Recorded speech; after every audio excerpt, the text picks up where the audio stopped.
Alright, this is Godly Panda here. So, today I'm going to be talking about food production.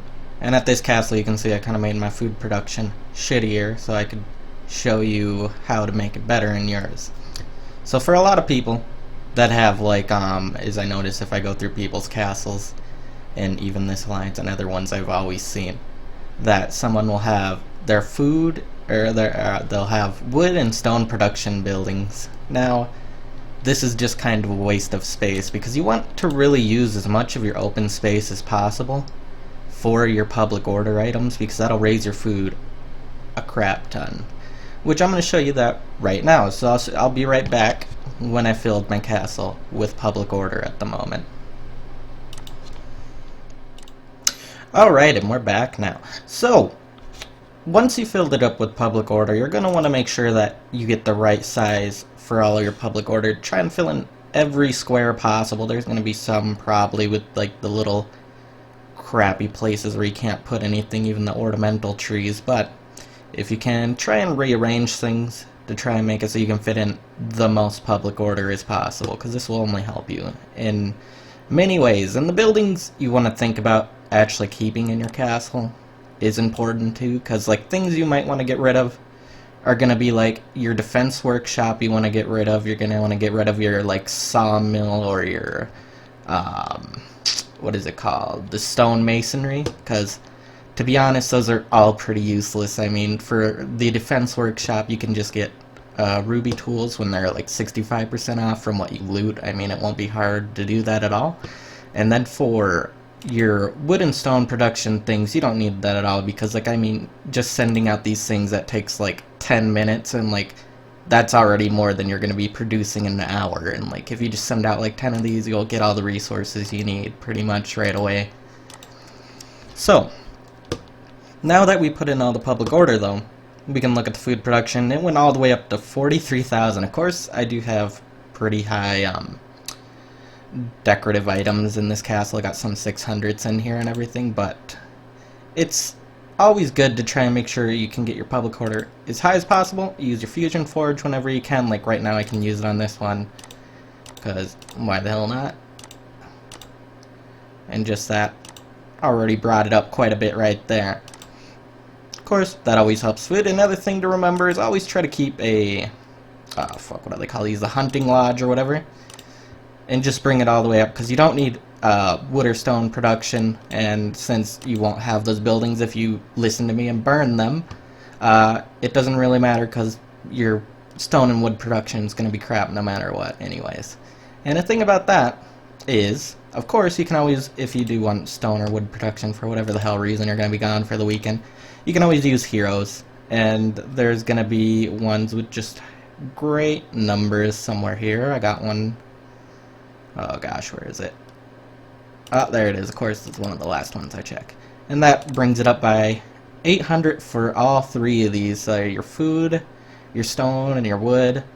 And you don't even have to have those annoying buildings, making it harder for you to get your food production up.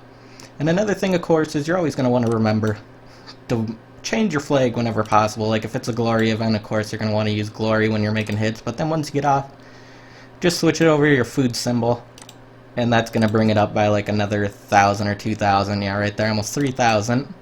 And then you're all the way up to 49,000 food. And another thing is, I had someone ask me if it matters about your Hollow Legends. Your Hollow Legends doesn't have anything to do with your food production. If it's on defense or attack, it doesn't matter. So just make that however you want it. It's not going to affect your food. But one thing that, of course, is affecting your food is attackers normally take up more food than defenders do. Like they'll eat 4 food, and most of your defenders will just take 3, depending on whatever they are, but it's normally just 3. Because I think even the ruby ones eat just 3. They aren't fatties. Yeah.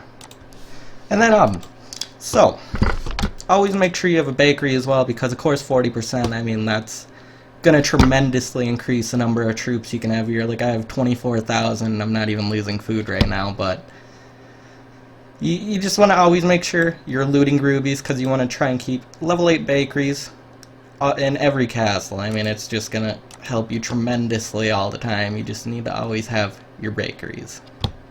And then basically for food, that's going to be it, except for, of course, there's the build items. But for these, this is why I always tell people to do Horizon. You always want your alliance to work on Horizon because these food items are just amazing. And increase it by 1,100 for each one of these, and you can have 15 of them in the castle, which that's over 1,600 food. So you're going to make sure you want to get those. And then always try to do the Sammy events if you can do it, to get the higher level food items like the level 16 and such. And I think you can also get it in the armory as well for the gold coins, which I think it's like 10 or 20,000 for these, wherever they are down here.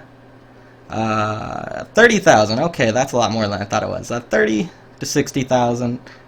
And then another thing is always do your shapeshifters, of course, because what I like to do for my outpost, I don't really care about my outpost as much, to be honest, but you can always get these little level 5 food boost items, which help quite a bit. And then this for only 12,000, that's really easy, because honest, for shapeshifters, all you have to do is send 11 troops at it on hardcore mode or whatever, and you'll get enough points to get the friggin' purple triangle things, and then 150 for each one that you hit, even if you lose the attack. So I mean, you could just send a little suicide squad, and that'll be fine.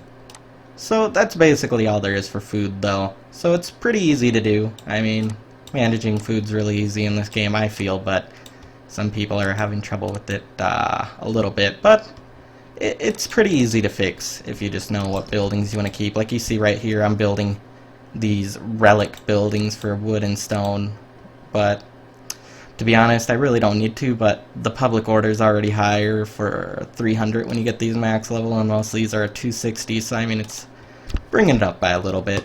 So, and plus it increases my storage so I can donate more to the Alliance at once. But that's all for today, guys, and I'll see you next time.